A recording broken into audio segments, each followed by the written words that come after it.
Hi everyone, Cook Step by Step here. Now I'm gonna start my day with a pink paradise. First up, I'm gonna fill up my glass with some ice and then add 1 ounce of coconut syrup. You can also use coconut rum if you like. And then some Amaretto liquor. This is super delicious. It's very sweet too. And this I will use 1 ounce. There, and it smells really good. And some rum, and with this I'm gonna add 1 ounce as well.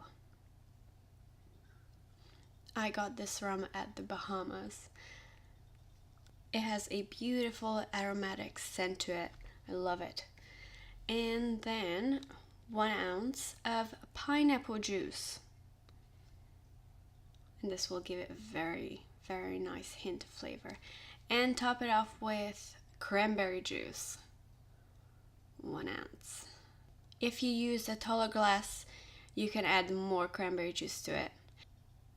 Stir it with the spoon and top it off with a straw, and it's ready to drink.